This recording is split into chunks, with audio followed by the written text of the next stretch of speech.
राधा स्वामी जी। बाणी बाणी राधा स्वामी दयाल, सतनाम सतपुरुष की। आज की सत्संग वीडियो का विषय है ध्यान क्या है, भजन क्या है। बहुत से मित्रों के प्रश्न आते हैं कि हमें गुरुदेव द्वारा बताए गए शब्दों का जाप करने के बारे में तो पता है, यानी जिसको सिमरन कह देते हैं, याद कह देते हैं अपने गुरु की, उसके बारे में तो हमें पता है। परंतु क्या भजन अलग होता है या ध्यान अलग चीज़ होती है, हमें यह मालूम नहीं। तो आज हम इन्हीं विषयों के संदर्भ में जानेंगे और गहराई में डूबने की चेष्टा करेंगे, और ये भी जानने की चेष्टा करेंगे कि गहरे ध्यान में कैसे डूबा जाता है। प्यारी साथ संगत जी, यूँ तो मैं हर रोज़ एक ऑडियो क्लिप लगाता हूँ जिसमें मैं हर रोज़ बताता हूँ भजन और सिमरन है क्या। फिर भी आज चेष्टा करूँगा फिर से आप लोगों को बताने की कि असल में ध्यान या भजन क्या है। हम लोग शब्दों का जाप ही करते हैं, शब्दों का जाप करके ही सो जाते हैं और सोचते हैं कि जी चलो हमारा मेडिटेशन हो गया, ध्यान हो गया। कुछ लोग इस बात की चेष्टा करते हैं कि हम ध्यान करें, हम ध्यान में डूबने की चेष्टा करें, परंतु सबसे बड़ी बात यह है कि ध्यान किया नहीं जाता। ध्यान और भजन यहाँ पे मैं एक ही जगह यूज़ करूँगा, इस्तेमाल करूँगा। भजन करना या ध्यान में डूबना एक ही बात है। तो मैं बात क्या कह रहा हूँ कि ध्यान किया नहीं जा सकता या भजन में डूबा नहीं जा सकता। भजन किया नहीं जा सकता ऐसे समझ लें। वैसे तो शब्दों के हेर फेर हैं, फिर भी आसान से आसान भाषा में बताने की चेष्टा कर रहा हूँ। बहुत से लोग समझते हैं कि हम जब बैठते हैं हमारा मन टिकता नहीं, तो जब हमारा मन टिकने लगे तो हम समझते हैं कि जी ध्यान होने लगा। तो ये जो ध्यान है ये वो नहीं है।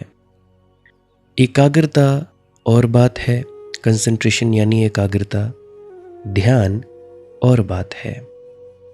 देखिए, कोई भी व्यक्ति मंत्र जाप करता है तो मंत्र जाप से नींद आने में सुविधा होती है। मंत्र जाप होता है वो निद्रा लाता है, इतना इसका फायदा है। लेकिन निद्रा ध्यान नहीं है। अब मैं आप लोगों को याद करवाना चाहूँगा महाराज जी गुरिंदर सिंह जी की बात को। वो अक्सर कहा करते हैं कि भाई भजन सिमरन के ज़रिए हमें जागृता आती है। जागृता यानी अवेयरनेस, होश, जागृति। भजन सिमरन से जागृता आती है, और जब हम जागृत होते हैं यानी होश पूर्वक होते हैं, कॉन्शियस लेवल हमारा ऊपर की ओर जाता है, तब हमें अपने आप की पहचान होती है। और जब हमें अपने आप की पहचान होती है, उसके बाद हम परमात्मा की पहचान करने के काबिल हो जाते हैं। ये भी बहुत बड़ी बात है कि हम अपने आप की पहचान करने में सक्षम हो पाएं। परंतु अपने आप की पहचान करना तो दूर, हम लोग तीसरी आंख तक भी नहीं पहुंच पाते हैं। चलो तीसरी आंख छोड़ो, प्रेम तक भी नहीं पहुंच पाते हैं। यह सबसे बड़ी दुविधा है, सबसे बड़ी दिक्कत है। ये जो आध्यात्म का मार्ग है, आध्यात्म का मार्ग सबसे ज़्यादा आसान भी है और सबसे ज़्यादा मुश्किल भी है। अब ये समझ लो कि मुश्किल किन के लिए है। मुश्किल उन लोगों के लिए है जो अपनी बुद्धि के बल पर, समझ के बल पर कुछ समझना चाहते हैं, परंतु आध्यात्म कोई समझने वाली बात नहीं है कि इसमें आप लोग कुछ समझो, या कोई कंसेप्ट है, हवा क्या है, हवा के बारे में समझो, मिट्टी क्या होती है, मिट्टी के बारे में समझो। ये वैसा नहीं है। और दूसरी बात आसान किन के लिए है? भोले भाले लोगों के लिए, जिनमें बुद्धि ना के बराबर है। बुद्धि ना के बराबर से मतलब ये नहीं कि वो पागल होते हैं, दिनचर्या के काम नहीं करते हैं। वे दिनचर्या के काम करते हैं, धंधे करते हैं, हर कुछ करते हैं, परंतु जब गुरु के समक्ष बैठकर उनकी बातें सुनने की बात आती है, गुरु को समर्पित हो गए, तो उसके बाद गुरु जो कहता है वो कर लेंगे। गुरु कहेगा कि वो मिट्टी खा ले तो वो मिट्टी खा लेगा। ये भोले भाले लोगों का मार्ग है। कई मेरे मित्र हैं जो ये मुझे शिकायत करते हैं कि बेटा भजन सिमरन में हमारा मन नहीं लगता। तो मैं उन सभी से इतनी बात कहना चाहूँगा कि भैया छोड़ दो, कोई ज़रूरत नहीं। अब मुझे आप लोग एक बात का उत्तर दीजिए। मैं आप लोगों से ही प्रश्न पूछता हूँ, उसके बाद मैं बताता हूँ, आपको पता लग जाएगा कि मैंने क्यों कहा कि छोड़ दो, मत करो। अब मैं आप लोगों से प्रश्न पूछता हूँ, जब आपको भूख लगी होती है, क्या आप लोग खाना खाते हो या नहीं खाते हो? आम व्यक्ति से अगर प्रश्न पूछा जाए कि जब आपको भूख लगती है तो आप क्या करते हो, व्यक्ति का जवाब आता है कि जी हम खाना खाते हैं। मैं अगर आगे पूछूं कि खाना ना बना हो तो कहते हैं जी खाना बनाने लगते हैं। मैं पूछूं अगर खाना बनाने की सामग्री ना हो तो फिर आगे से उत्तर आता है कि हम बाज़ार जाते हैं और बाज़ार से खाना बनाने की सामग्री, सब्ज़ी, दाल या मसाले, नमक, मिर्च ले आते हैं और घर में खाना पकाने की जो विधि है वो शुरू कर देते हैं। अगर मैं आप लोगों से पूछूं, जब आप लोगों को प्यास लगती है तो क्या करते हो? आप लोग बोलोगे हम रसोई में जाते हैं, या पास में लगी आपके सिरहाने के पास बोतल होगी तो आप बोतल को खोलोगे, या जग को आप खोलोगे, या लोटा होगा या गिलास होगा, गिलास को उठाओगे और पानी पी लोगे। तो सीधा सीधा सा सरल सा उत्तर आप लोगों को देना चाहूँगा।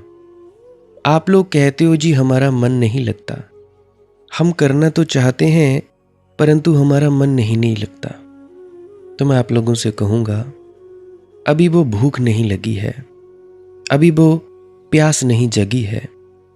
अब मुझे आप लोग ही इस बात का उत्तर दो, जब आपको भूख लगती है तो आप कहते हो कि जी हमारा मन नहीं लगता खाना खाने में।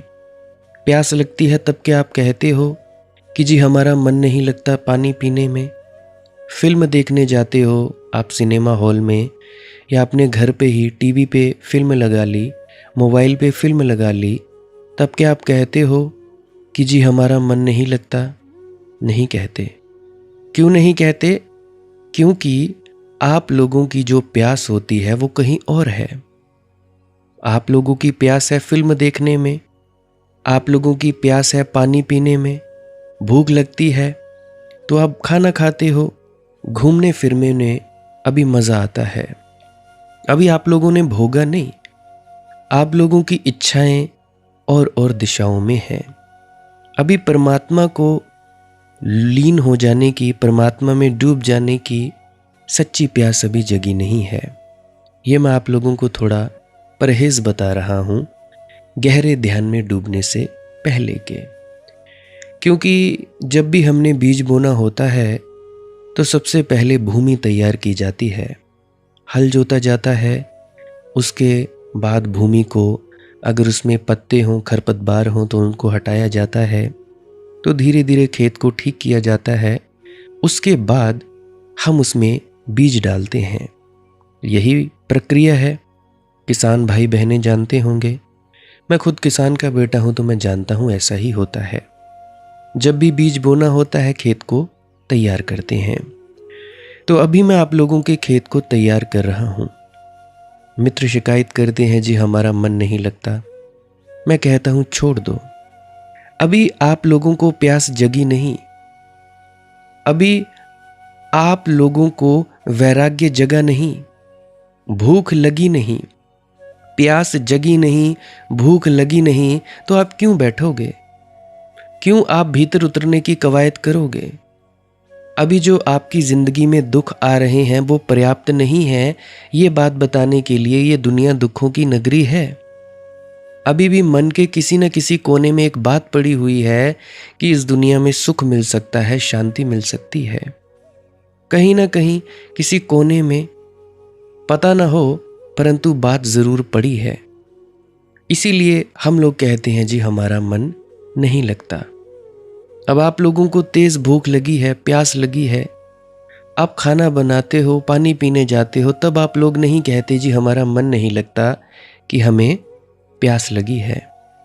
मान लो आप लोग रेगिस्तान में हो, प्यास लगी है, पानी पूरा का पूरा शरीर का सूखने को है, जीने और मरने की बात है। जीने और मरने की बात है। आप लोग बोलोगे कि भैया हमें एक पानी का गिलास दे दो, हमें बड़ी प्यास लगी है।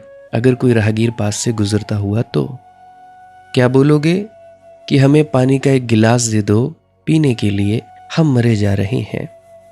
तो मैं यही बात आप लोगों से पूछना चाहता हूं, क्या आप लोग अपने आप को जानने के लिए मरे जा रहे हो? क्या आप लोग परमात्मा से मिलने के लिए, उसका दर्शन पाने के लिए, उसमें लीन होने के लिए मरे जा रहे हो? अगर तो हाँ, फिर तो बात ठीक है। फिर मन लगे ना लगे आपका यह कर्म है कि गुरु के बताए हुए मार्ग अनुसार बैठो। अब आप लोग बीमार हो तो बीमार हो, डॉक्टर के पास जाते हो, दवाई खानी पड़ती है, कड़वी होती है, तब क्या आप लोग ये कहते हो कि मेरा मन नहीं लगता दवाई खाने में? मन नहीं करता, कभी करता है दवाई खाने का, फिर भी दवाई आप खाते हो। क्या कहा मैंने? दवाई आप खाते हो। तो उसी तरह से जो व्यक्ति ये एक्सक्यूज़ देते हैं, बहानेबाजी करते हैं, हम बैठना तो चाहते हैं, मन नहीं लगता जी, हम करना तो चाहते हैं, कर नहीं पाते जी। मैं कहता हूँ, हाथ जोड़कर मेरी विनती है आप लोगों के सामने, छोड़ दो। कोई ज़रूरत नहीं है ध्यान भजन करने की। ज़रूरत ही क्या है? कोई ज़रूरत ही नहीं है। पेट भरा हुआ है, गले तक भरा हुआ है, प्यास लगी नहीं है तो क्यों खाओगे खाना, क्यों पियोगे पानी? सोचो तो। गर्मी लगी नहीं है तो क्यों ढूंढोगे पंखा, क्यों ढूंढोगे ठंडी हवा? जब तक प्यास न लगी, भूख न लगी, क्यों ढूंढोगे भोजन? अब आप लोग सभी लोग हो, काम करते हो, धंधा करते हो, कुछ भी करते हो, जब भूख लगती है तो एकदम से विचार आता है कि हाँ वही खाना खा लो। कभी कभी आलसी भी हो जाते हो, मन तो नहीं कर रहा है, परंतु भूख इतनी तेज है कि भाई रसोई में जाना ही पड़ेगा। क्योंकि ये मैं अपने अनुभव से कह रहा हूं, इतनी तेज भूख होती है, जाना ही पड़ेगा।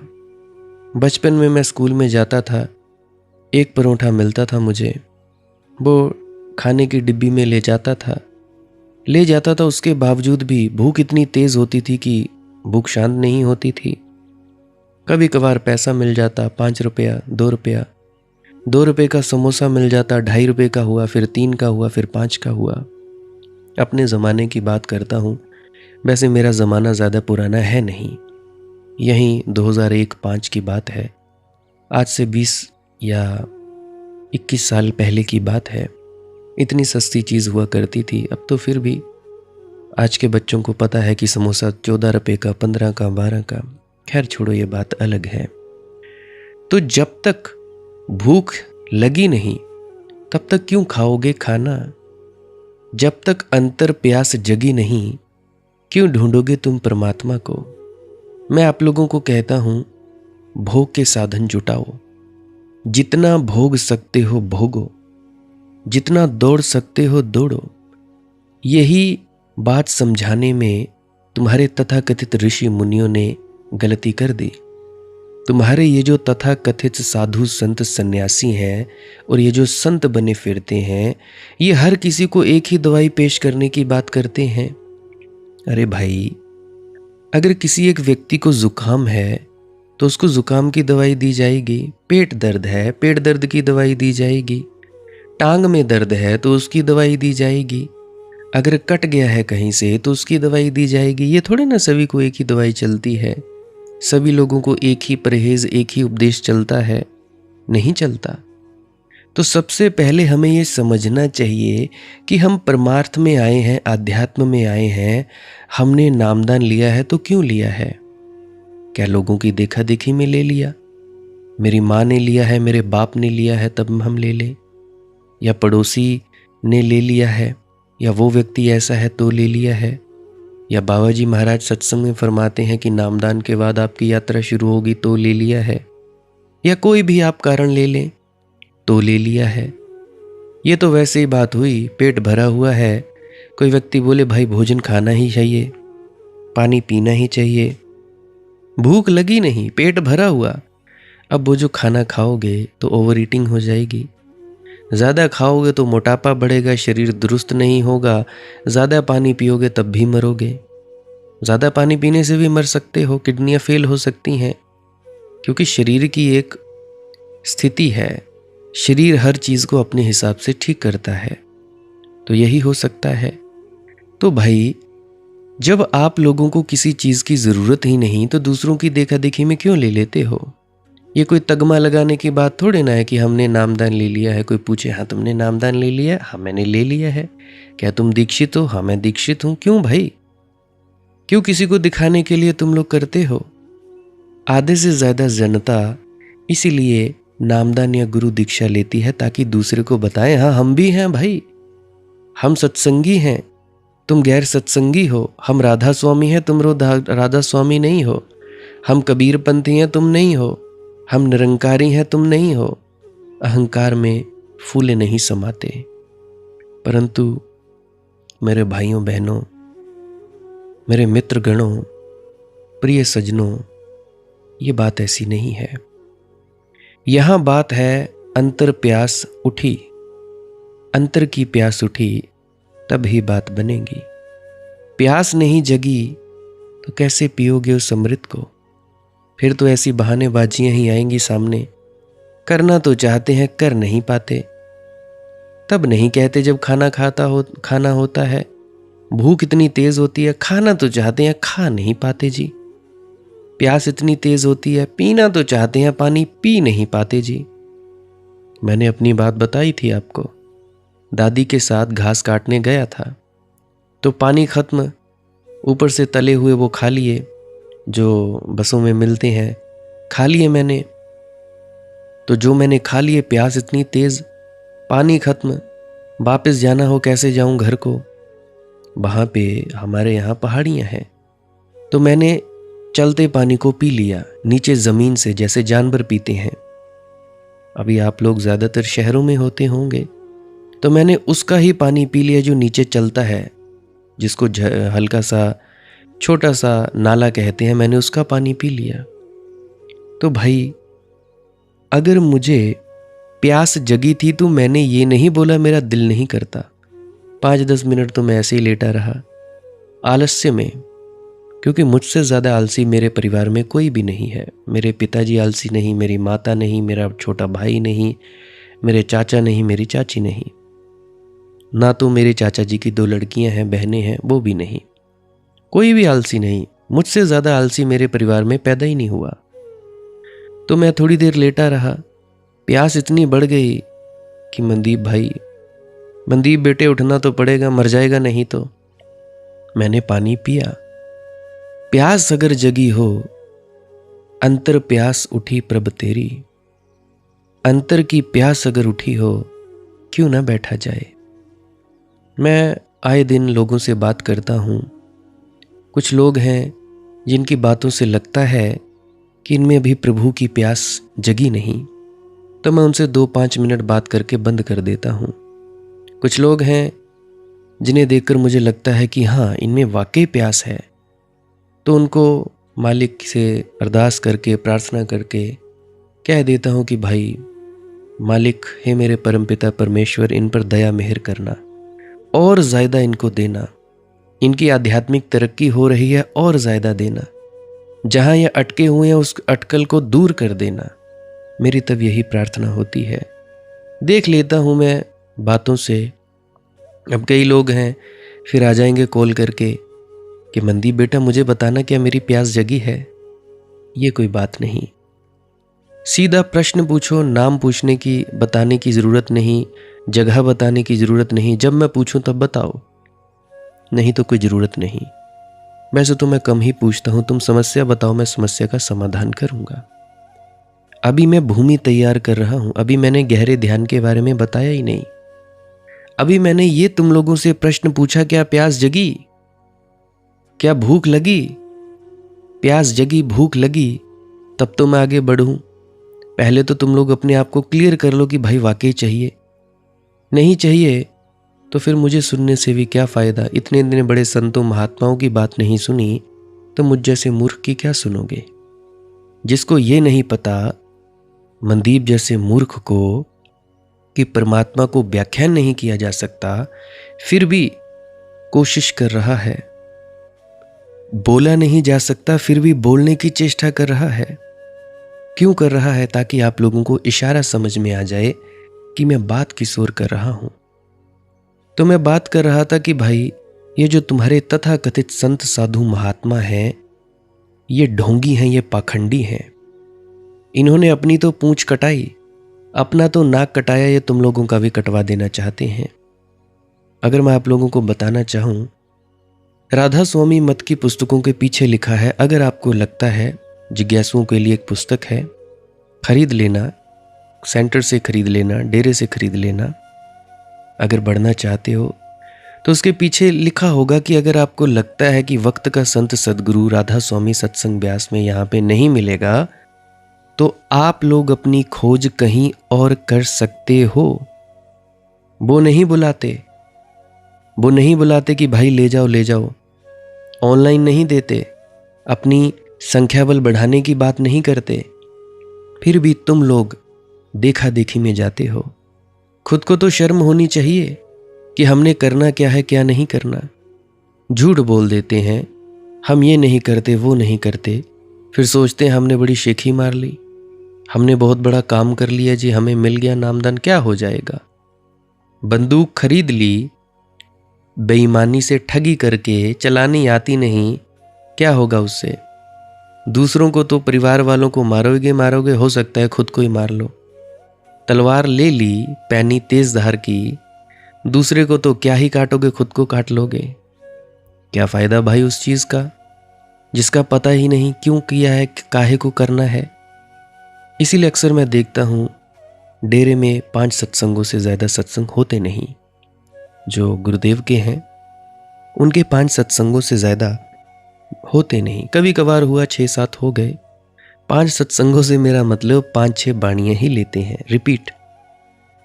एक में वो बताते हैं कि भाई कहाँ जाना है, एक में बताते हैं नामदान क्यों लेना है, एक में बताते हैं कि नाम है क्या, भजन क्या है, फिर भी हम समझते नहीं।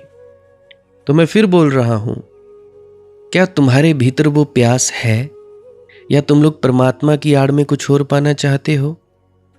परमात्मा की आड़ में धन दौलत पाना चाहते हो? परमात्मा की आड़ में जमीन जायदाद बनाना चाहते हो? परमात्मा की आड़ में तुम लोग अपने कोर्ट केस से जीत दिलवाना चाहते हो, बरी हो जाना चाहते हो? परमात्मा की आड़ में तुम लोग अपनी बीमारियां ठीक करवाना चाहते हो? एक व्यक्ति मेरे पास आ गया जी कि बेटा मैंने तुम्हारे सत्संग सुने, इतने इतने साल से सुन रहा हूँ, नाम नहीं बताऊंगा नहीं तो वो बुरा मान जाएंगे, उनको खुद ही पता है। कहने लगे बेटा ऐसा करो, मुझे इतनी ज़मीन चाहिए, प्रार्थना कर दो। मैंने कहा प्रार्थना तो कर दूंगा पर इससे होगा क्या? कहने लगा मेरे 2 बच्चे हैं, उनको मिल जाएगी ज़मीन, हमारी पुश्तैनी ज़मीन है, ऐसे ऐसे चला हुआ है, मिल जाएगी, बेचारे गुजर बसर कर लेंगे। मैंने उनसे कहा कि अंकल जी क्या आपके बच्चे इतने नाकम्मे हैं? इतने निकम्मे बच्चे पैदा किए तुमने कि वो खुद कमा नहीं सकते। पूत कपूत तो क्यों धन संचय, पूत सपूत तो क्यों धन संचय। पूत अगर कपूत है, पुत्र अगर कुपुत्र है, तो उसके लिए पैसा इकट्ठा करने की जरूरत भी क्या है? धन संचय, धन इकट्ठा करने की जरूरत क्या है? उजाड़ देगा। पूत सपूत, अगर तुम्हारा पुत्र अच्छा है, बढ़िया है, तो भी उसके लिए पैसा इकट्ठा करने की क्या जरूरत है? कर लेगा वो। क्योंकि इतना वो काबिल है, वो कर लेगा। मुझे जैकी चैन की याद आती है। हॉलीवुड में एक एक्टर हुए, उन्होंने अपनी सारी संपत्ति, ज़्यादातर संपत्ति दे दी चैरिटी में, दान में। उनसे पूछा गया कि आपका बेटा, वो कहेगा अगर मेरा बेटा काबिल होगा तो खुद कमा लेगा, मैं क्यों उसके लिए करूं भाई। अगर वो नहीं कमा सकता तब भी मैं क्यों करूं, वो उजाड़ देगा।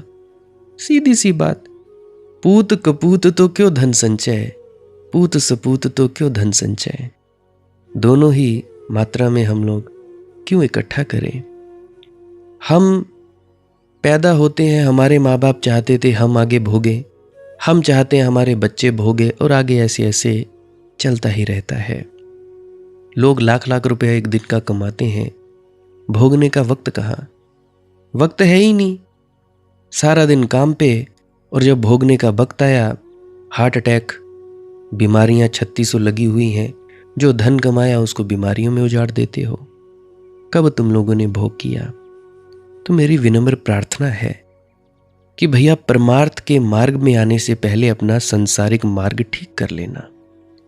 कमाओ, भरपूर कमाओ, जितना हो सकता है कमाओ। धनों के अंबार खड़े कर दो, अंबानियों से ऊंचे हो जाओ। विश्व का जो सबसे पहला व्यक्ति है, अमीर व्यक्ति, उससे भी अमीर हो जाओ। हर जरूरत की चीज खरीदो, इच्छाओं को पूरा करो। 2 लाख की गाड़ी छोड़कर 10 लाख की खड़ी करो, 20 करोड़ की खड़ी करो, जितनी कर सकते हो करो, पर करो। भोग है कोई, सब भोगो। खाना खाना भोगना चाहते हो, सब भोगो। स्त्रियां भोगनियां भोगो, पुरुष भोगने या भोगो। और जब भोग कर लोगे तब क्या पता लगेगा, हाय दुख है, मिला तो फिर भी कुछ नहीं। अभी मेरे पास ज़्यादा से ज़्यादा धनपति लोग आ जाते हैं कॉल पे। बेटा है तो सब कुछ, बच्चे भी मेरे अच्छे हैं, मेरा पति या पत्नी भी अच्छी है, सब कुछ है। एक इशारे में सब चीज़ें दाखिल हो जाती हैं। हमारे नौकर आते हैं, काम धंधा करते हैं हमारे लिए। एक इशारे में वो बताते हैं, हर कुछ देते हैं। दवाई मांगो दवाई देते हैं, ये मांगो ये, फिर भी मन में शांति नहीं। इसको कहते हैं उसने भोगा। अब तुम लोग क्या सोचते हो, महात्मा बुद्ध ने घर क्यों छोड़ा? भोगा, अति का भोगा। राजा जनक अति के भोगी, महावीर भोगी। अब कई लोग सोचेंगे कि गुरु नानक देव जी और संत कबीर का क्या, वो पिछले जन्मों में भोग चुके। कई मुझ पे सवाल उठा देते हैं, तुम्हारा क्या, तुम क्यों नहीं मांग लेते? दूसरों के लिए मांगते हो, अपने लिए क्यों नहीं मांगते? मैं तृप्त हूं, मुझे कुछ चाहिए नहीं, मिल जाए तो अच्छा, ना मिले तो भी अच्छा। अब जैसा कि अभी मैंने थोड़ी देर पहले बताया, व्यक्ति ने कहा कि भाई मुझे इतनी ज़मीन दे दो। मैंने कहा भाई बाबा, मैं खुद किराए के मकान पे रह रहा हूँ, अगर ऐसा होता तो मैं खुद के लिए पैदा ना कर लेता। क्या तुम्हें मेरी बातें सुनकर ऐसा नहीं लगता कि इसको कुछ ऐसा मिल गया है जो इन भौतिक वस्तुओं से ऊपर की चीज़ है? कहता नहीं। मैंने कहा ठीक है, हो जाओगे, हो ही जाएगा, कोई वक्त की बात नहीं है, हो जाएगा। तो कोई तो ऐसी चीज मिली होगी जिससे ठहराव आया, कोई तो ऐसी चीज मिली होगी जिससे संतुष्टि आई।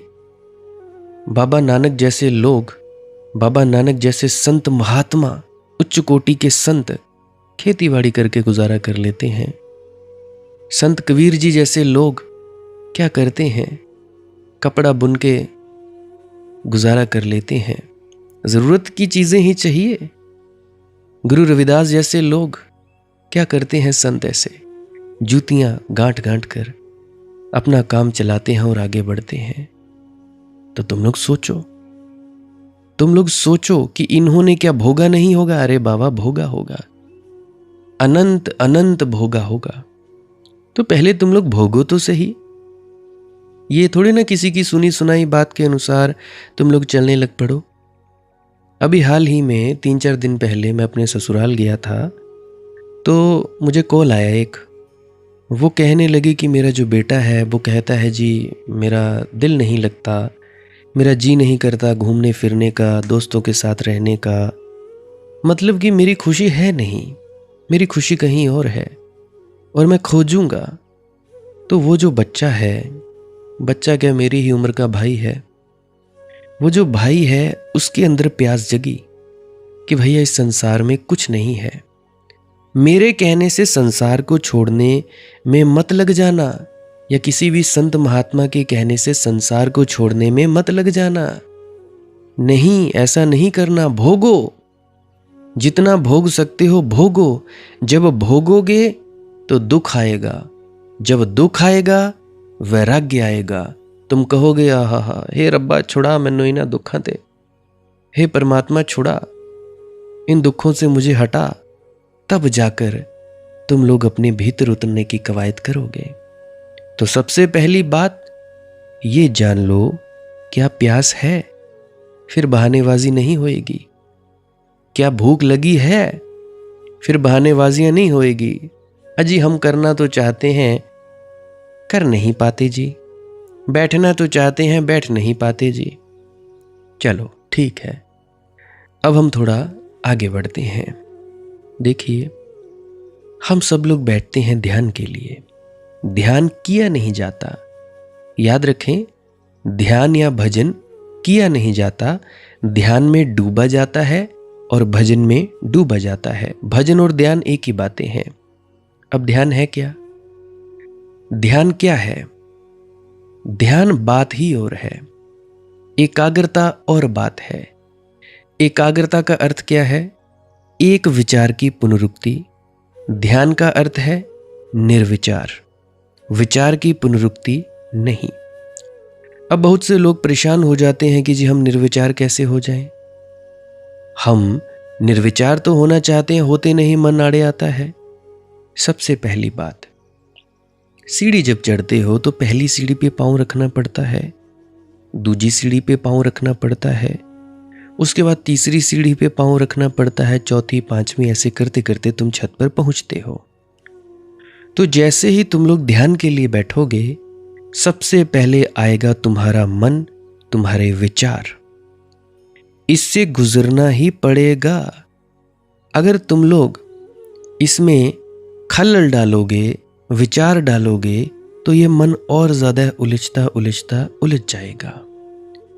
विचार की पुनरुक्ति नहीं है ध्यान, विचार की पुनरुक्ति नहीं है भजन। अब इसको ऐसे समझो, एक उदाहरण लेकर समझाने की चेष्टा करता हूं। एक छोटा बच्चा है और एक कमरे में 100 बक्से रखे हुए हैं, पेटियां सी 100 बक्से रखे हुए हैं। वह छोटा बच्चा एक बॉक्स से दूसरे बॉक्स पर, दूसरे से तीसरे बॉक्स पर कूदता है, तीसरा चौथा, चौथे से पांचवा कूदता जाता है। तो जो बक्सा है, बॉक्स है, वो पेटी है, वो बदल जाती है।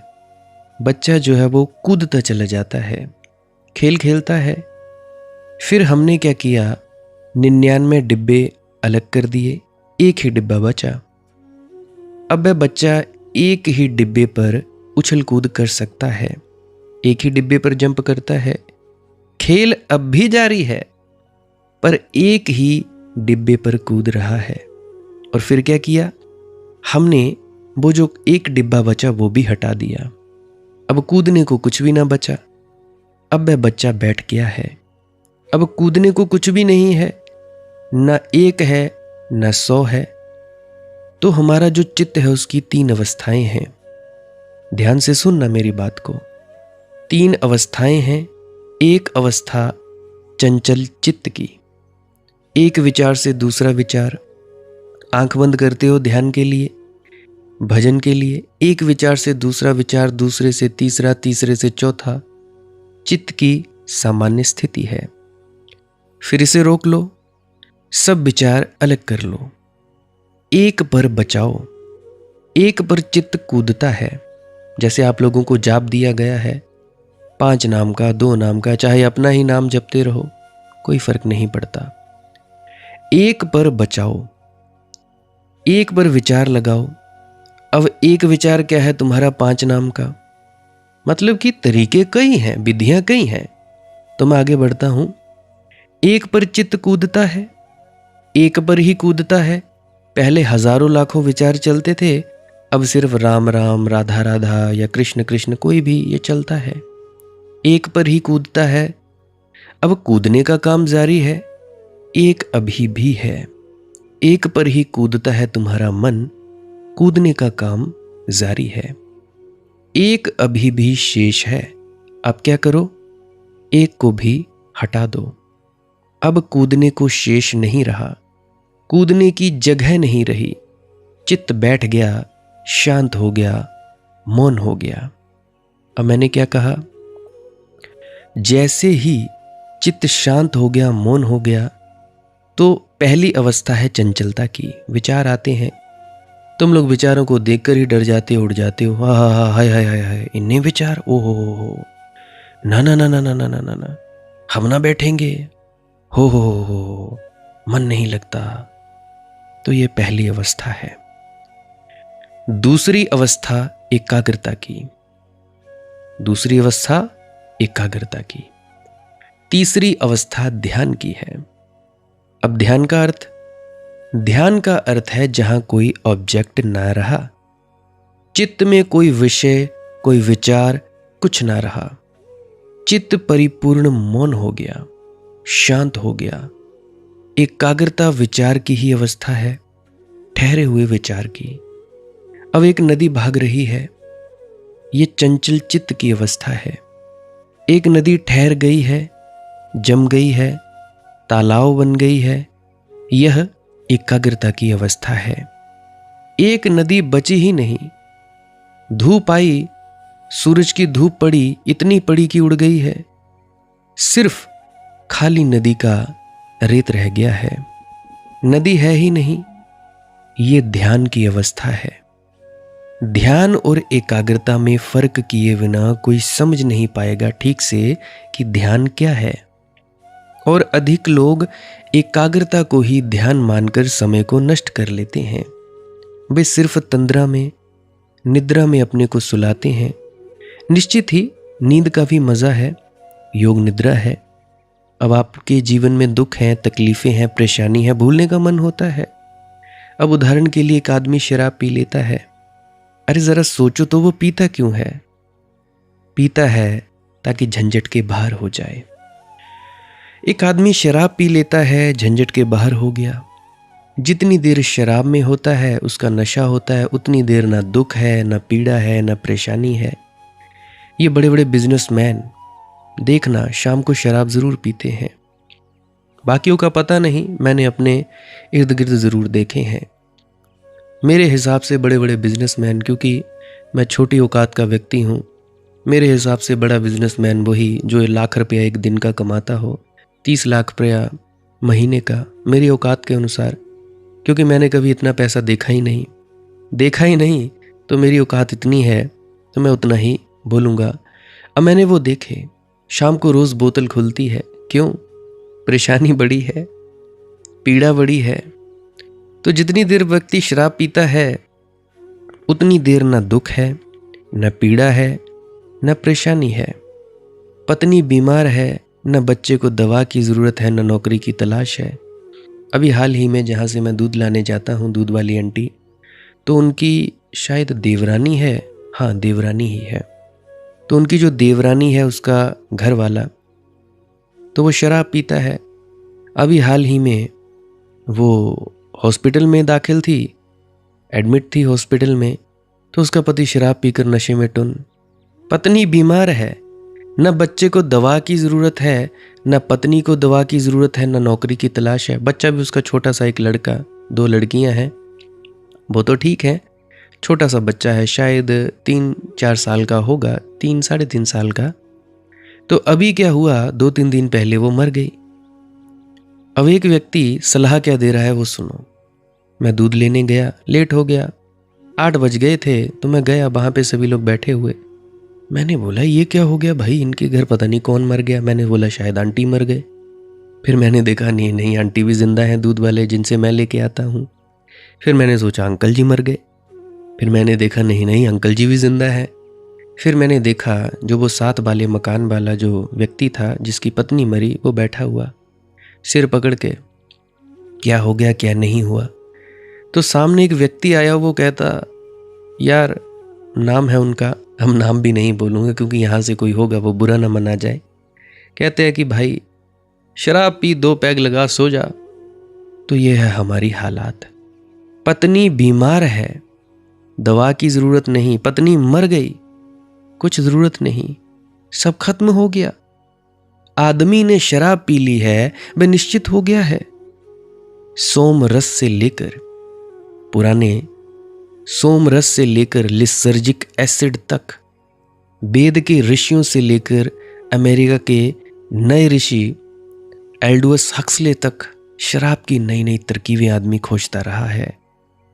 एक आदमी शराब पीता है तो हम कहते हैं कि बुरा करता है। अब सोचो भी क्यों बुरा करता है? बुरा इसलिए करता है कि वह सिर्फ जीवन को भूलता है, जीवन को बदलता नहीं है। फिर से गौर फरमाएं, जीवन को भूल जाता है, बदलता नहीं। और क्या बुराई है? भूलने में जीवन बदलना नहीं है, वही बना रहता है। अगर टांग में दर्द है तो शराब पी ली, वो भूल जाएगा, टांग में दर्द वैसा का वैसा रहेगा, बदली नहीं। और जितनी देर हम भूले रहे उतना समय व्यर्थ हो जाता है। उतने समय में जीवन में दुख को बदला जा सकता है। एक आदमी मंदिर में भजन कीर्तन करके सब कुछ भूल जाता है। एक आदमी 2.5-3 घंटे के लिए सिनेमा हॉल में बैठकर सब भूल जाता है। एक आदमी सब कुछ ढोल ढूल बजाकर जोर से नाचकर सब भूल जाता है। एक आदमी जुबान के टेस्ट में भूल जाता है। एक आदमी याद में भूल रहा है। एक आदमी एक कोने में बैठकर राम राम राम राम जप कर भूल रहा है। एक आदमी शराब पीता है, मेस्कलीन लेता है, मारिजुआना लेता है, अफीम लेता है, भांग चरस गांजा लेता है। ये सारे लोग भूलने की कोशिश कर रहे हैं। भूलने की कोशिश अलग अलग है, अच्छी और बुरी भी हो सकती है, लेकिन बुनियादी बात एक है कि जीवन में जो दुख है, जो पीड़ा है, जीवन में जो अंधेरा है, उसे ये भूलने की कोशिश कर रहे हैं। भूलने की कोशिश से अंधेरा मिटता नहीं, अज्ञान टूटता नहीं, दुख नष्ट नहीं होता है। फिर भूलने के बाहर आते हैं, फिर दुख वही है, पीड़ा वही है, अज्ञान वही है। तो ध्यान क्या है? ध्यान भूलने की कोशिश नहीं है भाइयों। मेरे प्रभु, सभी प्रभुजनों, भगवान लोगों, ध्यान भूलने की कोशिश नहीं है। ध्यान जीवन को जानने की कोशिश है, जीवन के सत्य को भूलने की कोशिश नहीं है। फॉरगेटफुलनेस नहीं है, वह पूरी रिमेंबरिंग है, वह पूरी स्मृति है जीवन के सत्य की, उसका पूरा बोध है। तो ध्यान और एकाग्रता में उल्टा संबंध है। एकाग्रता ध्यान नहीं है, और अगर एकाग्रता की कोशिश में लगे हैं तो सिर्फ नींद में जाने की कोशिश में लगे हैं। उससे कहीं आप ध्यान में, सत्य में, प्रभु के मंदिर में प्रविष्ट नहीं हो जाएंगे। लेकिन बहुत लोग नशे में जाकर सोचते हैं कि भगवान के मंदिर में चले गए, और इसीलिए आज 1000 किस्म के साधु संत गांजा पीते हुए मिलते हैं। परमात्मा का असली नशा नहीं, गांजा ही पीते हैं, सोचते हैं कि यही परमात्मा का नशा है। अभी यहाँ पे लोग मुझे मिलने आते हैं, मेरी आंखों में देखते हैं उनको कुछ होने लगता है। एक व्यक्ति आया, व्यक्ति का एक मेरा मित्र है, रजत उसका नाम है, मुबारकपुर उसके घर है, मुबारकपुर वाली साइड, हमारे यहाँ से 1-1.5 घंटे का रास्ता। आया मेरे पास, मनदीप भाई मिलना है। मैंने बोला भाई मिल के जाओ। लैपटॉप ठीक करवाना है, मैंने बोला भाई करके जाओ। अपने मित्र के साथ आया वो। तो जब यहाँ पे आया तो मैं यहाँ पे पंकज भाई की दुकान है, मैं सामान ले रहा था, राशन ले रहा था। तो राशन ले रहा था तो जैसे ही वो व्यक्ति आया तो मैंने बात की रजत से कि हाँ भाई ऐसा है वैसा है। तो थोड़ी देर के बाद उसके साथ वाला जो मित्र था वो कहने लगा, भाई ये कौन सा नशा करता है, इतना नशे में ये व्यक्ति चल कैसे रहा है, इससे तो बोला भी नहीं जा रहा है, ये बोलता कैसे, इसकी चाल देखो बेढंगी सी, पाँव कहाँ रखता है, रख कहाँ होते हैं। तो रजत मुझसे कह रहा था, तो मैंने कहा तूने क्या कहा? तो वो कहने लगा, मैंने कहा भाई तू नहीं जानता, ये बहुत तगड़े तरीके का नशेड़ी है, ये आम सस्ते नशे नहीं करता, बहुत महंगा नशा करता है। तो उस नशे का पता नहीं, इस नशे का सहारा ले लें और सोचते हैं कि भाई जल्दी पहुंच जाओगे। कुल कारण इतना है कि वह सोचते हैं कि नशा वह भी है। नशे से कोई कहीं नहीं पहुंच पाता, बेहोश हो जाता है, पहुंचता कहीं नहीं है। किसी भी तरह के नशे से कोई भी नहीं पहुंच सकता। जाग कर पहुंचना होगा, होश से भर कर पहुंचना होगा। अवेयरनेस चाहिए, बेहोशी नहीं। तो ध्यान एकाग्रता नहीं है भाई, भजन एकाग्रता नहीं है। फिर ध्यान क्या है? ध्यान जागरूकता है, जागृता है, जिसको बाबा गुरिंद्र सिंह जी कहते हैं। जागरूकता ध्यान है चित्त के समस्त विषयों के प्रति पूरे रूप से जाग जाना। अब उदाहरण, बहुत बहुत विचार है तुम्हारे मन में और हम सोए हुए हैं। अब एक दिन बुद्ध बोल रहे थे, सत्संग कर रहे थे, तो एक आदमी सामने बैठकर पैर का अंगूठा हिला रहा है। महात्मा बुद्ध अपना बोलना बंद कर देते हैं और उस आदमी से कहते हैं कि मेरे मित्र, ये पैर का अंगूठा क्यों हिलाता है? जैसे ही बुद्ध ये कहते, उसके पैर का अंगूठा हिलना बंद हो जाता। अगर आप भी बैठे होते और पैर का अंगूठा हिलाते होते और बुद्ध कहते, आपके पैर का अंगूठा सुनते ही बंद हो जाता। वह आदमी कहता है, मुझे पता नहीं, यूं ही हिलता है। बुद्ध कहते हैं, अजीब बात कहते हो भाई, अंगूठा तुम्हारा और तुम्हें पता नहीं और यूं ही हिलता है। अंगूठा तुम्हारा है कि किसी और का? तुम होश में हो या बेहोशी में? एक आदमी कुर्सी पर बैठा है और टांगे हिला रहा है। उसे कुछ पता नहीं कि टांगे क्या हिल रही हैं। एक आदमी बैठा और बार बार करवट बदल रहा है, बैठे बैठे करवट बदल रहा है। उसे कुछ पता नहीं कि करवट क्यों बदली जा रही है। शायद उसे होश ही नहीं कि वह ये क्या कर रहा है। बुद्ध कहते हैं, ये अंगूठा तेरा है और तुझे पता नहीं, हिलता है और तुझे पता नहीं कि तेरा है, और तुझे पता नहीं, हिलता है और तुझे कुछ भी पता नहीं। भाई, मैंने पूछा और एकदम रुक क्यों गया? उसने कहा, जैसे ही मैं सजग हुआ रुक गया, होश में आया रुक गया। जब मैं सजग ना था, होशपूर्वक ना था, चलता था। जैसे पैर का अंगूठा हिल रहा है, पैर हिल रहे हैं और जीवन की सारी पत्तियां और शाखाएं हिल रही हैं, वैसे ही चित्त भी बिल्कुल अनजान हिल रहा है। हमें कुछ पता नहीं कि क्या चल रहा है हमारे अंदर। हमने शायद ही अपने मस्तिष्क के भीतर झांककर कभी बैठकर देखा हो क्या खलता है भीतर। अगर देखें तो शायद घबरा जाएं।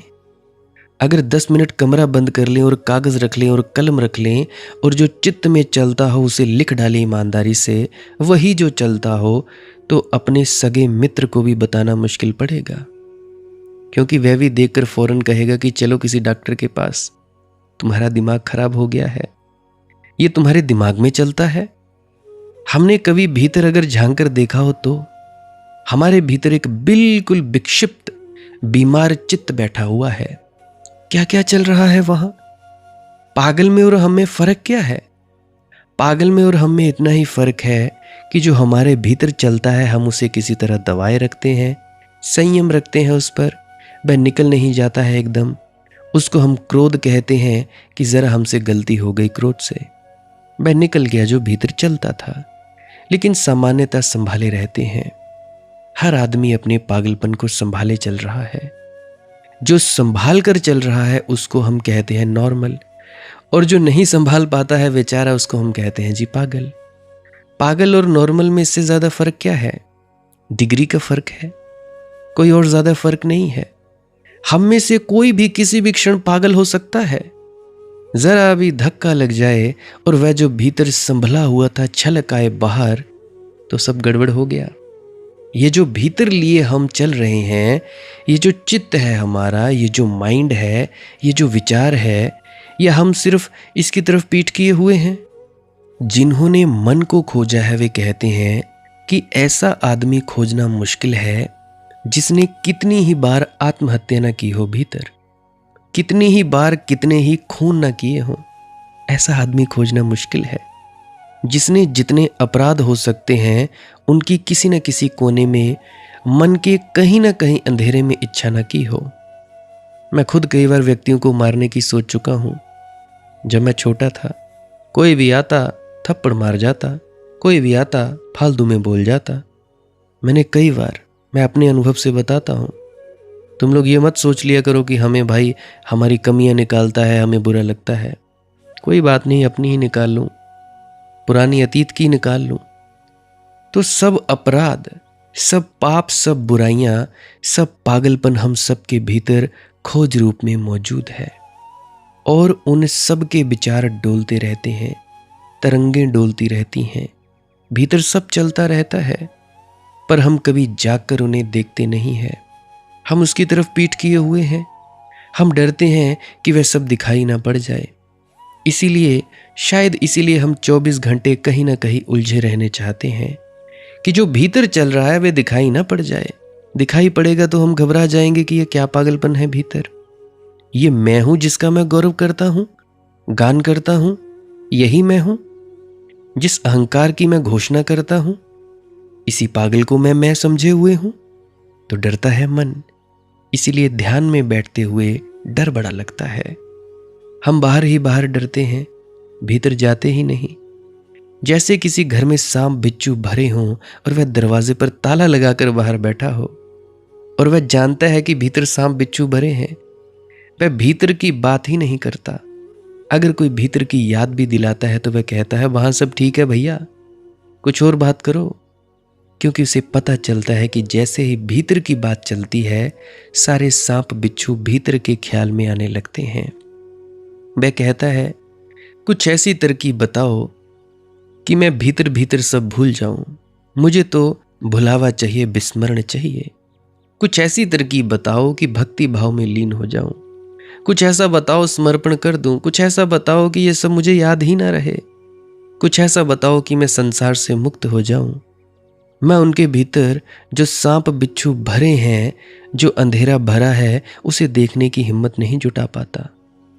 और उसे पता नहीं है कि जब तक वह देखने की हिम्मत ना जुटाए तब तक वे सांप बिच्छू विदा ना होंगे। वह ना देखने में ही पैदा हुए हैं। वह वहां मौजूद ना होने से ही इकट्ठे हुए हैं। अगर मैं वहां चला जाऊं पूरे होश से भरकर, तो वे वैसे ही विलीन हो जाएंगे जैसे कोई दिए को लेकर अंधेरे को खोजने चला जाए और जहां जहां जाए वहीं वहीं अंधेरा ना पाए। ऐसा ही है। तुम लोग ध्यान के लिए बैठते हो, विचार चलते हैं, अनंत विचार चलते हैं। अरे चलने दो भैया, होश पूर्वक देखो, देखते रहो। आज नहीं तो कल, कल नहीं तो परसों, 1 महीना नहीं तो 2 महीना, धीरे धीरे धीरे करके विचार विदा होते जाएंगे। विदा होते होते होते होते खो जाएंगे, मन रहेगा ही नहीं। तो हमारे चित्त की सारी रुग्णता, बीमारी, हमारे चित्त का सारा विष, हमारे चित्त का सारा जहर हमारी गैर मौजूदगी से पैदा हुआ है। हम अनुपस्थित हैं। हम ये नहीं सोचते कि हम बोल क्या रहे हैं, किसको बोल रहे हैं। अगर सामने वाले ने हमें जवाब दे दिया तो उसका हमने क्या जवाब देना है। हम भीतर एब्सेंट हैं। हर आदमी एक जगह से हम बिल्कुल अनुपस्थित हैं। वहां हम कभी नहीं जाते। प्रॉक्सी देने वाला भी हमारा वहां कोई नहीं है। वहां सब अंधेरा पड़ा हुआ है। वहां हम कभी जाते नहीं। हम बाहर बाहर घूमते रहते हैं, सब तरफ घूमते हैं। एक तरफ छोड़कर वह जगह जो हम हैं, वह जो मैं हूं, वहां हम प्रवेश नहीं करते। वहां हम कभी नहीं जाते। ध्यान का अर्थ है वहां जाना। ध्यान का अर्थ है चित्त में जो है उसके प्रति जागना। ध्यान का अर्थ है जो भी है, बुरा भला गंदा पागलपन, उस सब के प्रति होश से भरना। लेकिन होश से ही वही भर सकता है जो चित्त के प्रति दमन से ना भरा हुआ हो। इसीलिए ध्यान की प्रक्रिया में दमन नहीं है। तुम लोग भजन के आसन में बैठोगे तो उन्होंने कहा है कि भाई किसी का ध्यान नहीं करना, किसी का कोई सहारा नहीं, अनहद नाद को सुनो। यही कहते हैं कि नहीं कहते हैं? जो भीतर से उठता है उठने दो भैया, कोई बात नहीं। तो ये ध्यान का पहला सूत्र है सप्रेशन नहीं। क्योंकि जिन आदमियों ने दमन किया, दबाया, वह भीतर जाने से डरेगा। सांप बिच्छू ऐसे घूमते रहेंगे। उसने भीतर सब गंदगी इकट्ठी कर दी। अब वह भीतर जाने से घबराएगा। उसे पता है कि भीतर क्या क्या है। और हम सब ने दमन किया है। क्रोध का, काम का, लोभ का, सबका दमन किया है।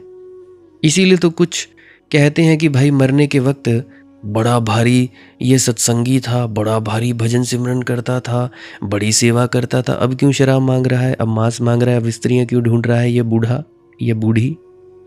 भीतर सब इकट्ठा हो गया है, दबाया जो है, और वह सब इतना इकट्ठा हो गया है कि वहां जाने की हिम्मत भी जुटानी मुश्किल मालूम पड़ती है।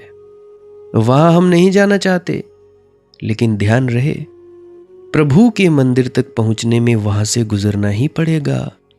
अपने से गुजरे बिना कोई प्रभु तक नहीं पहुंच सकता। अपने से गए बिना कोई प्रभु तक नहीं पहुंच सकता। कोई भी हो और कहीं से भी चले, एक रास्ते से गुजरना ही पड़ेगा। वह जो मैं हूं, उससे गुजरे बिना कोई परमात्मा तक नहीं पहुंच सकता। मैं ही द्वार हूं और उस द्वार से गुजरना ही पड़ेगा भैया। और इसी द्वार से हम डर गए हैं, दमन के कारण डर गए हैं, दबाने के कारण डर गए हैं। आंख बंद करते हैं, विचार ही विचार, वासनाएं ही वासनाएं, डर कर उठ जाते हैं। अरे कोई बात नहीं, आने दो भैया, तुम्हारा क्या ले जाते हैं। मन के विचार एक तरफ चलते रहें, कोई बात नहीं, तुम बैठे रहो, मन अपना काम करे, तुम लोग अपना काम करो। तो भाई वहां सब देखने को भी जाने को हम राजी नहीं है कि वहां है क्या। दबाने के कारण हमने पता नहीं क्या क्या दबाया है। तो उसे सबसे पहले निकलना ही होगा। आपको इन विचारों से गुजरना ही होगा। निर्विचार हुआ जाता है विचारों से गुजरकर। विचारों से गुजरने के बाद ही या तो तुम जाप करो, जाप नहीं कर सकते तो चुपचाप बैठते रहो, जाप की जरूरत नहीं पड़ेगी। या तो तुम लोग सांस क्रिया करो, उससे भी विचार एकदम से कम हो जाते हैं, तुम्हारा शरीर सुन्न हो जाता है। कोई भी विधि तुम ले सकते हो। विज्ञान भैरव तंत्र में 112 विधियां हैं। 113वीं विधि जो विजय शर्मा जी ने यह बताई है, सांस क्रिया, इसको जोड़ लो। नहीं होता है तो कुछ मत करो, बस बैठे रहो, खाली बैठे रहो। एक कमरे में बैठे रहो 5 मिनट 10 मिनट और देखो अपने अंदर क्या क्या विचार उठते हैं। करना कुछ नहीं है, जागरण होना जरूरी है। जाग कर देखो। अगर जाग कर नहीं देखोगे तो भैया कुछ नहीं होगा, कुछ नहीं होगा। अब जैसे जाप करने के कारण नींद आ रही है, तुम जागे रहो, होश पूर्वक रहो, शरीर सोता रहे, भीतर डूबते रहो, तुम्हारा जागरण बना रहे, जागृता बनी रहे। एक दिन नींद आएगी, 2 दिन, 3 दिन, 4 दिन, 5 दिन, हफ्ता, 1.5 हफ्ता, महीना, 2 महीना, साल, 2 साल, धीरे धीरे जागरण आता है। जैसे तुम लोग नींद में जाते हो, सबसे पहले क्या आता है, विचार आते हैं, विचार रुकते हैं, सपने आते हैं, सपने भी विचार हैं, सपने रुकते हैं, गहरी नींद आती है, गहरी नींद आती है, बस तुम अस्तित्व में आ गए। वही चीज होश पूर्वक करनी है कि जागृत अवस्था में सुषुप्ति, जागृत सुषुप्ति, तुरीयावस्था, ये है गहरे ध्यान में उतरने की प्रक्रिया। कि जिस तरह नींद में बैठते हो, इस तरह ध्यान के लिए बैठो, चौकड़ी मारकर बैठो, सोफे पे बैठो, जैसे भी तुम लोग बैठना है बैठो। और जब नींद आती है तो सो जाओ, भूख लगती है तो खा लो। परंतु सबसे पहली बात ये जान लो, क्या तुम्हारे अंदर वैराग हुआ है? अंतर प्यास उठी प्रभ तेरी, क्या प्यास उठी है? नहीं उठी है तो भैया छोड़ दो, दुनिया कमाओ, दुख भोगो, दुख आ जाओ, दुख में आ जाओ, दुख पैदा करो। जब तक तुम लोगों को पता नहीं लगेगा कि ये संसार दुख है, हाय कितना दुख है, तुम बैठोगे ही नहीं। जैसे ही पता चला कि भाई दुख है, तुम लोग अपने आप ही ध्यान में बैठने के काबिल हो जाओगे और डूबने के काबिल हो जाओगे। भजन सिमरन क्या है, श्वास क्रिया क्या है, अभी मैं क्लिप लगाने वाला हूँ, उसको भी आप लोग सुन के ज़रूर जाइएगा। बाकी अगर किसी को नहीं समझ में आया है तो कम से कम 5-10 बार सुने और पुरानी वीडियोस भी सुनने की कृपालता करें, क्योंकि क्या पता पुरानी वीडियोस में भी आपके प्रश्नों के जवाब मिल जाए, आप लोग भीतर उतरने में सक्षम हो जाएं। अगर नहीं भी समझ आए कोई बात नहीं, फिर आप लोगों के अंदर वो ऊर्जा प्रवेश करेगी जिससे आप लोग आगे बढ़ सकते हो। तो मैं अभी क्लिप लगाए दे रहा हूँ, कृपया उसको ज़रूर सुनिएगा। भजन सिमरन क्या है? भजन और सिमरन 2 अंग हैं। सिमरन है कुछ शब्दों का जाप करना जो आपको आपके सद्गुरु द्वारा बताए जाते हैं। कोई भी जाप हो सकता है, कोई भी शब्द हो सकते हैं। करना क्या है, किसी कमरे में बैठ जाइए, या रात को बैठ सकते हैं, सुबह बैठ सकते हैं, या जब भी आपको फुर्सत के लम्हे मिले बैठ सकते हैं। तो जब बैठें तो शरीर को बिना हिलाए डुलाए बैठना है। जो बैठ नहीं सकता तो वो लेट जाए, जो चौकड़ी नहीं मार सकता वो टांगे सीधी कर ले। कोशिश ये रहनी चाहिए कि ज़्यादा से ज़्यादा वक्त शरीर को बिना हिलाए डुलाए बैठा जाए। उसके बाद अपने शब्दों का जाप शुरू कर दें। आंख बंद रखें, आंखों पर ज़्यादा जोर नहीं लगाना है, कोई कष्ट नहीं देना है, नहीं तो सर में दर्द होगा और फिर आप लोगों को परेशानी हो सकती है। तो आपने क्या करना है, चुपचाप शांत होकर बैठे रहना है, शब्दों का जाप शुरू कर देना है। जितनी देर भी आप करना चाहो, आधा घंटा, पौना घंटा, 10 मिनट, 15 मिनट, या जितनी भी आपको आपके सदगुरु द्वारा दिया गया निर्देश है, जितना निर्देश है उसका पालन कीजिए। और उसके बाद दूसरा स्टेप करना बड़ा ही ज़्यादा ज़रूरी है। वो क्या है, वो उसी अवस्था में बैठे रहें या आसन भी बदल सकते हैं। ये जो शब्दों का जाप होता है ये एकाग्रता के लिए होता है, ताकि मन की एकाग्रता आ जाए। और जब मन की एकाग्रता आ जाए फिर दूसरा कदम क्या है, धुन सुनने के लिए बैठना। चुपचाप बैठे रहें, आंख बंद है, शब्दों का जाप बंद कर देना है। और अगर कोई भी आपके गुरु महाराज है उनको आप स्मरण कर रहे थे, याद कर रहे थे, आंखों के सामने शक्ल ला रहे थे, तो उसको लाना बंद कर दीजिए। शब्द धुन सुन रही है तो सुनते रहिए, आंख बंद करके अंधेरे में ही टिके रहें। टिके रहना है और ये इच्छा नहीं करनी है कि कुछ दिखे, कहीं पहुंचा जाए, परमात्मा को पाना है, ये करना है, वो करना है। याद रखें, ना कुछ समझना है, ना कुछ देखना है। ऐसे ही अज्ञानी होकर इसी अंधेरे में पड़े रहें। इसी अंधेरे में पड़े रहना है बस। उसके बाद जो होगा सो होगा। और अगर कोई अनुभव हो भी गया तो इससे ये नहीं कि अगली बार फिर से कामना करनी है कि ये वैसे ही हो। कामना ही सबसे बड़ी अड़चन है, इच्छा ही सबसे बड़ी अड़चन है, किसी चीज की तृष्णा करना ही सबसे बड़ी अड़चन है, मांग ही वासना है। अगर परमात्मा चाहिए तो कुछ नहीं मांगना है, चुपचाप बस बैठो, अपने आराम में बैठो, अपने विश्राम में बैठो। धीरे धीरे धीरे वो होगा जो होना चाहिए। अगर मैं ज़्यादा बोलूँगा तो आप लोग फिर से उसकी कल्पना कर लोगे कि जी ऐसा होता है, खंड ब्रह्मांड ऐसे होते हैं, चांद तारे दिखेंगे, फलाना ढिकाना। तो मैं ऐसा नहीं कहूँगा। मैं बस इतना कहूँगा, जो कुछ दिखता है, कुछ भी दिख जाए, वो मन है, वो माया है। जो नहीं दिखता वही आत्मा है, वही आत्मा में होना है। अब जैसा कि तुम लोग इसी अंधेरे में टिके रहोगे, टिके रहोगे, टिके रहोगे, तो कुछ दिनों के बाद या महीनों के बाद एक प्रकाश आएगा।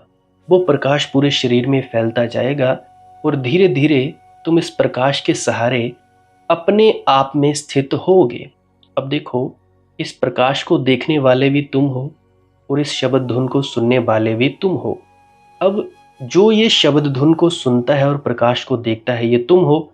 तो अपने आप में स्थित होना है, अपने आप को जानना ही सच्चा आत्मज्ञान है।